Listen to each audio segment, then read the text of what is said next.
I have some notes in front of me. I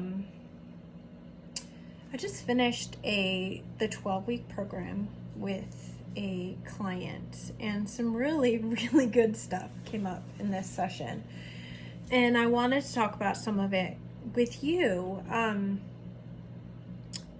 or share some of it with a wider audience. So one of the things that I thought was so fascinating was that this particular client, I asked her in our consult call, like are we a good fit to work together? Do I think I have the tools to help you get where you want to go call? I asked her, what's your goal? Like, if you had a goal for this 12-week program, what is it? And she said to find peace.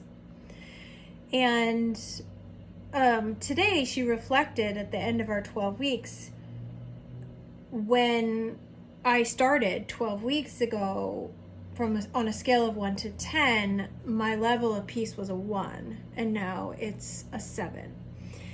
And I said to her, like, it's probably a 7 right now because we're in this container. Like, we've had an hour-long session. You feel safe, you feel seen, you feel secure because we just worked together for an hour. But I would encourage you to set the bar that you're going for not to be a 10, but to consistently, like, look at your whole life and you're like a 5 to a 7, right? So if I look at my whole picture and I'm consistently at a peace scale of 5 to 10, like, that's amazing. Like, the goal is not to be at a 10. The goal is to be human, right? To be all of your human, which, unless you're like, I don't know, this is really stereotypical, but like, unless you're a Buddhist monk, like, your goal is not to feel peace. 10 out of 10. Your goal is to feel peace enough of your life that it's not a 1. Like, clearly her moving from a 1 to a 7, really big deal. But what I didn't want her to do was to move on with her life and feel like, oh shit, I'm not at a 7, or I'm not at a 7 or headed to a 10 all the time. I think the goal is to be human. So shoot for that goal of 5 to 7. I think that's a huge success for her. But another really interesting thing that happened is, on our consult call, I asked her, like, what would be your goal in 12 weeks? And what would be your stretch goal? Like, what would be like, well, it would be really good if I found peace, but it would be amazing if I found. And her answer was empowerment. What was so interesting about this is that what she noticed at the end of 12 weeks is that her definition of empowerment changed. So these are my words. But the way I tried to, like, sum that up was, when she started, she thought empowerment meant, like, I'm a badass feminist who had an abortion and took charge of my life, and abortion is amazing, and just, like, really this, like, power, right? The power part of empowerment. And what she learned in 12 weeks was that empowerment means I'm human, right? Like, empowerment means I know how to feel. I know how to hold space for myself. What does that mean? It's like one of my favorite things to say, holding space, but what does it mean? I know how to see myself as human and have compassion. I know how to calm my nervous system down. I know how to think through something. I was going to use the word critically, but, like, I know how to think through something curiously versus reacting all the time. And so the definition of empowerment completely changed for her over 12 weeks, which I think is such a beautiful thing that I didn't notice. She noticed, and she brought attention to as, like, that's interesting. When I said that 12 weeks ago, I meant this, and now I'm realizing empowerment means this.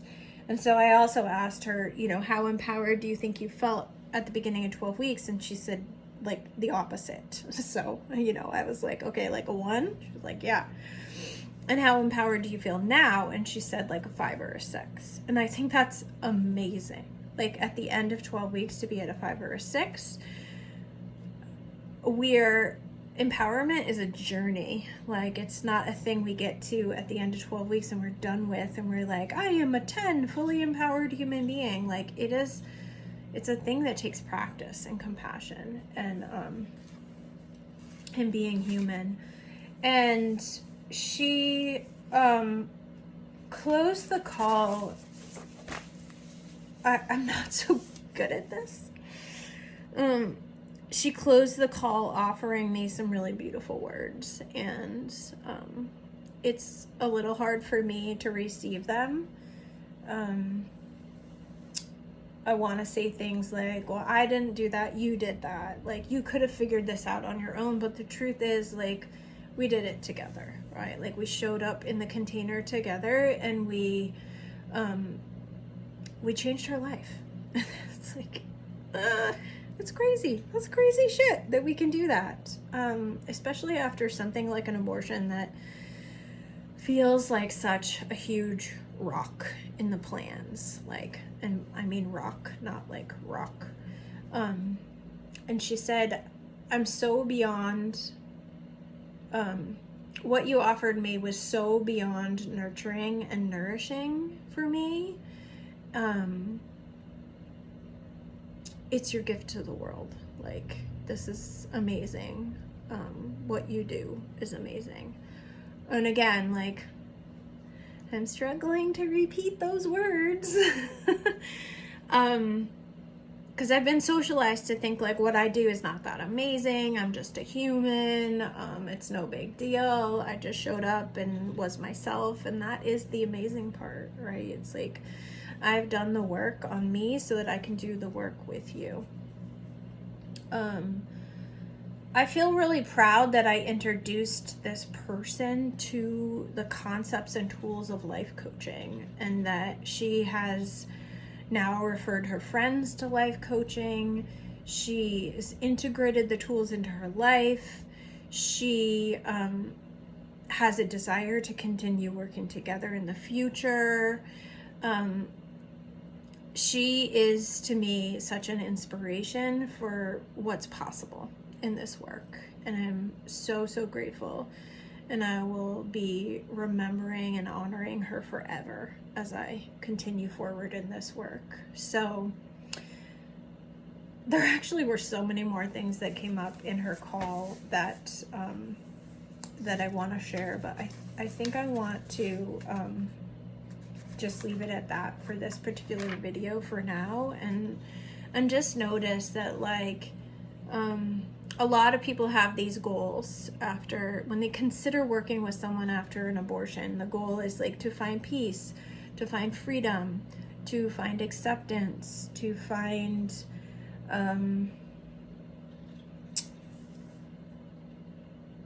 joy. And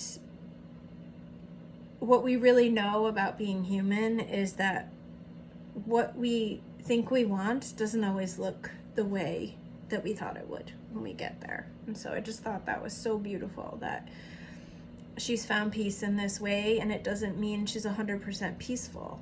It's actually, feeling 100% peaceful is actually a very unpeaceful place to be, because then we're like on the edge of how do we keep it, how do we keep it, how do we keep it? And the goal being to be at like a 5 to 7 on a peace scale is human. It's like, that makes sense. The way this world operates, that makes sense. To be at a 10 is like, how do I maintain that? How do I keep that? It feels very fragile. It feels very scary. And to change a definition like empowerment, like, we don't always know what we're headed into when we choose something like being in a life coaching relationship to a coach and to ourselves after abortion. So for anyone thinking about this work, like, have a vague sense of where you want to go and let it unfold. And that's how I feel about abortion in general, is like, Have a vague sense of why you chose it, and then let it unfold. It's the attaching strongly to a definition, a vision, a feeling that keeps us stuck. So keep letting it unfold. And if you want to do that work with me, I'm here for you. And I'm ready to take on more clients and to keep doing this work with more people, because even though it's hard to repeat out loud and receive, it's a really beautiful thing, and I treasure it, and it's how I honor my experience with abortion.